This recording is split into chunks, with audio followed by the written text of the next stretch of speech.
इस समाज में ये चीज़ हो गई कि कोई रिलेशन तो रहा ही नहीं है, ठीक है ना। अब हम हो सकता है दूसरी पार्टी कोई राजनीतिक दबाव डलवा रही हो या होकर ऐसे इतनी निर्मम हत्या और एक बच्चे की कैसे कर सकती है। जी पहले तो स्वागत है आपका। आज क्या कुछ विशेष प्रोग्राम कर दिया? सबसे पहले मैं सभी मीडिया प्रभारी का धन्यवाद करना चाहती हूँ।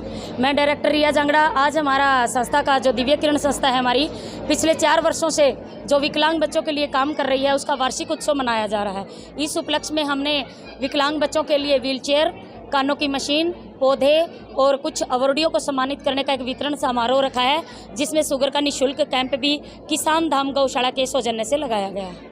जो विकलांग यहाँ पर आए, कहाँ से आए हुए हैं? हमारे जो दिव्यांग बच्चे हैं वो हमारे पूरे स्टेट के हर गांव से हमने इनवाइट किए थे, लेकिन गर्मी के कारण बस कुछ ही ज़िलों से आ पाए हैं। जैसे कैथल है, कुरुक्षेत्र है, हिसार है और जींद से तो है ही है।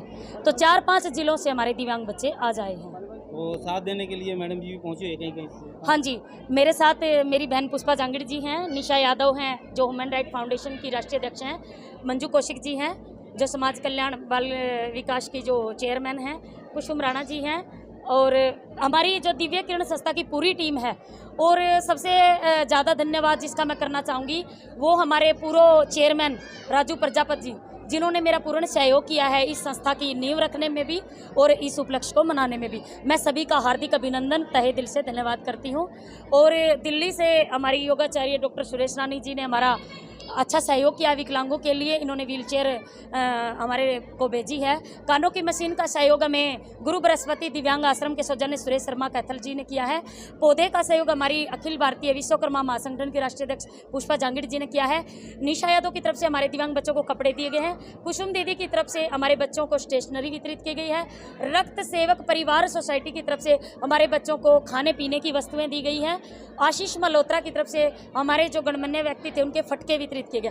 कुल मिला के जितनी भी हमारी सामाजिक संस्थाएं थी, सभी ने मेरा मिलकर बहुत ही सहयोग किया है, आकर मेरा कद बढ़ाया है और मेरे दिव्यांग बच्चों को आशीर्वाद दिया है। मैं सभी का तहे दिल से बहुत आभार व्यक्त करती हूँ। मैं सबसे पहले अपना इंट्रोडक्शन देना चाहूँगी। मैं पुष्पा शर्मा जांगड़, राष्ट्रीय अध्यक्ष हूँ अखिल भारतीय श्री विश्वकर्मा महासंगठन की। और रिया ये दिव्य किरण संस्था का प्रोग्राम हर साल करती हैं और करीब तीसरी बार मैं पहुँची हूँ इस कार्यक्रम में। बहुत ही एक इंस्पिरेशनल माहौल उसने बनाया है, समाज के लिए एक उदाहरण है रिया जांगड़ा। मैं कहती हूँ कि जिस तरह का सहयोग रिया इन बच्चों के लिए कर रही है, हम सब भी आगे आएँ, क्योंकि दिव्यांग बच्चे एक स्पेशल कैटेगरी के वो बच्चे हैं जो हमसे भी ज़्यादा बुद्धिमान होते हैं। ज़रूरत है तो थोड़ा सा उनको निखारने की, उनको सहयोग करने की।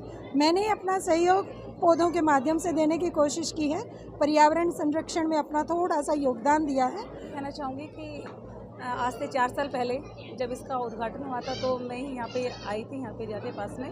और जब से मैं रिया के साथ में जुड़ी हुई, जो रिया ने पहल की है ये बहुत एक मिसाल कायम करती है। और रिया के हम तन मन धन हर तरह से रिया के साथ में है। कभी भी कोई भी काम पड़ता है तो रिया के हम हर तरह से साथ में। ये एक बहुत अच्छा मैसेज है समाज के लिए कि हम उन स्पेशल बच्चों के लिए हम जो केयर कर रहे हैं, ये बहुत बड़ा मैसेज जा रहा है। तो रिया ने जो इसके लिए शुरुआत की है तो कहीं ना कहीं इसकी आगे तक इसकी बात जाएगी ताकि लोगों तक एक मैसेज जाए इसके लिए। मैडम जी जैसे ये बच्चे हैं और एक देश के अंदर एक बच्चा जस का मामला भी उठा हुआ है, पता है जी इसके बारे में? तो जस के मामले में कुछ कहना चाहोगे कि जस की जो निर्मम हत्या की गई है, कहीं ना कहीं देश के अंदर जो रिश्ते नाते हैं उस पर भी संशय बन गया? नहीं, बिल्कुल। आजकल मैं कह रही हूँ कि ये इस समाज में ये चीज़ हो गई कि कोई रिलेशन तो रहा ही नहीं है, ठीक है ना। अब हम किसी पे ट्रस्ट नहीं कर सकते। तो मैं तो ये कहती हूँ जो जैस की हत्या हुई है उसके लिए मैं यही बोलना चाहूँगी कि सभी अपने बहनों के साथ में यही बोलना चाहूँगी कि उसके जो भी उसके न्यायिक जांच उसकी सही होनी चाहिए और उसके जो भी है निष्पक्ष जांच होके जिस बंदे ने उसको सजा जरूर होनी चाहिए। अगर वो कुछ ना कुछ उनकी आपसी रंजिश रही होगी, जो एक छोटे से बच्चे की इतनी निर्मम हत्या कर देना बहुत बड़ी बात है मानवता के लिए। मैं समझती हूँ कि बहुत बड़ा एक समाज को एक सोचना चाहिए कि बहुत बड़ा कांड हुआ है ये, और इसके ऊपर एक बहुत जबरदस्त कार्रवाई होनी चाहिए इसके लिए। चाहे वो एक महिला है चाहे पुरुष है, सबके लिए समान अधिकार होने चाहिए। कोई ये नहीं कि महिला है तो उसको कम सजा मिलेगी, बराबर की उसको सजा मिलनी चाहिए।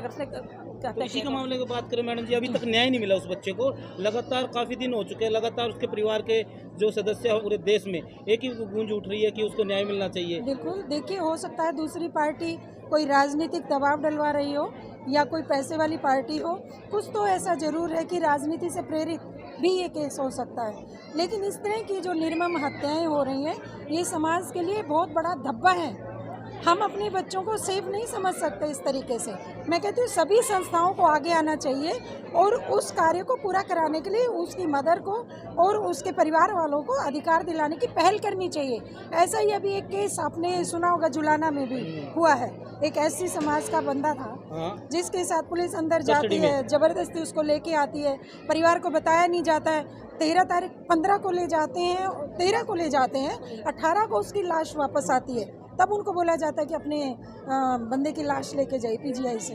ये ऐसी घटनाएं क्यों हो रही हैं? इसके लिए पूरी तरह से प्रशासन को दोष देना चाहूँगी।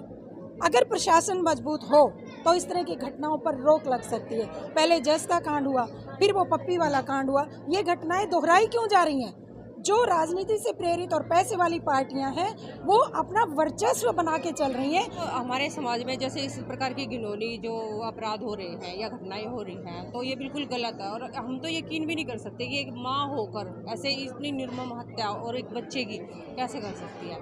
तो उसको चाची है, जो भी है, महिला है और हम भी महिला हैं, बट हम तो ये ऐसा सोच भी नहीं सकते जो उन्होंने ये काम किया है। उसके लिए ये एनजीओ है या हम लोग हैं समाज सेवी जितने भी हैं, तो ये उसके लिए न्याय दिलाएं, यश के परिवार को न्याय दिलाएं। उसके लेकिन हम तो एक बात कहेंगे कि यदि हमारी सोशल संस्थाएं जितनी हैं वो मिलके काम करें और उसके मतलब अधिकार दिलवाने में उसको मदद करें, तो मुझे लगता है कि मतलब प्रशासन से ज़्यादा हमारी सोशल संस्थाएं काम। ठीक है। मैं एक चीज़ बोलना चाहूँगी आपको कि मैं सभी संस्थाओं से ये एक निवेदन करना चाहूँगी कि जो भी हैं सब मिल के आएँ और इस बच्चे को न्याय दिलाएं। और हम सब साथ हैं, चाहे हम गुड़गांव रहते, चाहे दिल्ली रहते, कहीं भी रहते हैं। अगर कहीं भी बात होगी तो हम जरूर आएंगे।